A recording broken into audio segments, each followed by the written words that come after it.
Halo semuanya, pada video kali ini kita akan membahas ringkasan tentang e-commerce, yaitu salah satu pilar terpenting dalam ekonomi digital modern. Hampir semua orang sekarang pernah membeli barang secara online, baik melalui marketplace, website, brand, maupun sosial media. Tapi sebenarnya apa itu e-commerce? Bagaimana cara kerjanya, serta apa keunggulan dan risikonya? Mari kita bahas secara singkat namun jelas. Yang pertama, apa itu e-commerce? Secara sederhana, e-commerce adalah proses transaksi jual beli terhadap barang atau jasa yang dilakukan secara elektronik melalui internet. Beberapa ahli mendefinisikan e-commerce sebagai proses perdagangan, pertukaran informasi atau layanan digital yang terjadi secara online dengan bantuan teknologi telekomunikasi. Intinya, e-commerce mencakup aktivitas jual beli layanan pelanggan hingga pertukaran data melalui media elektronik. Yang kedua, yaitu faktor pendukung e-commerce. Ada beberapa alasan mengapa e-commerce berkembang pesat. Yang pertama adalah internet yang menjangkau seluruh dunia, kemudian transaksi sangat cepat dan efisien, kemudian informasi produk mudah diperbarui kapan saja, kemudian biaya operasional lebih rendah karena tidak membutuhkan toko fisik, dan memberikan kenyamanan dan kepuasan lebih bagi pelanggan. Yang ketiga adalah karakteristik dari e-commerce. Beberapa ciri utama e-commerce adalah yang pertama, adanya transaksi antara dua pihak, kemudian pertukaran barang, jasa, dan informasi terjadi secara digital, kemudian tidak dibatasi ruang dan waktu, dan produk dapat berupa barang fisik atau digital, serta pembeli dapat bersifat anonim. Yang keempat adalah jenis-jenis transaksi e-commerce.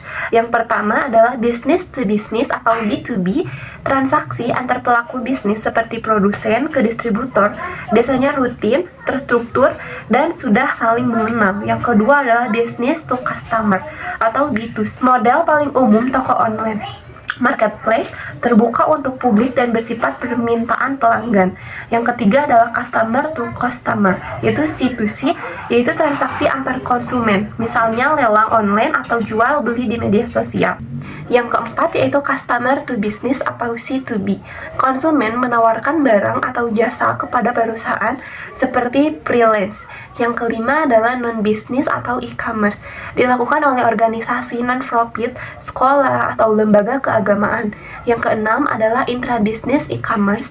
Kegiatan internal perusahaan seperti manajemen logistik atau penjual ke karyawan. Yang kelimanya adalah jenis konsumen dalam e-commerce. Terdapat dua klasifikasi, yaitu berdasarkan pelaku, kemudian individu, organisasi atau instansi, kemudian ada berdasarkan perilaku belanja, seperti impulsive buyers, cepat membeli tanpa analisa panjang, kemudian petty buyers, membandingkan harga dan membaca detail, window shoppers, hanya melihat tanpa membeli. Kemudian yang keenam adalah keuntungan dari e-commerce. Bagi produsen, dapat menampilkan informasi produk secara detail dengan biaya rendah, operasional toko lebih murah dan aman, toko buka 24 jam tanpa batas waktu, kemudian pasar global tanpa batas, biaya operasional lebih efisien dan hemat kertas. Bagi konsumen, pembeli cepat, mudah, dan tanpa perantara, pembayaran lebih aman melalui sistem digital, memiliki banyak pilihan barang, bisa membeli dari negara manapun.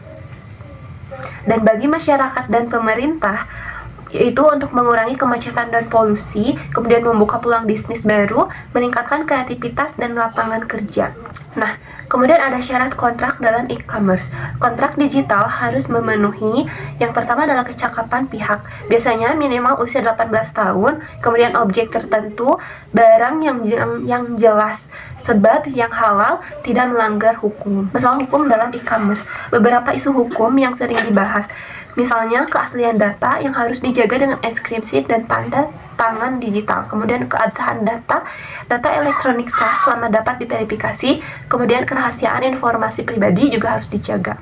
Kemudian ketersediaan barang, yaitu stok harus sesuai penawaran, pembuktian di pengadilan juga harus ada, yurisdiksi atau hukum berlaku pada transaksi lintas negara.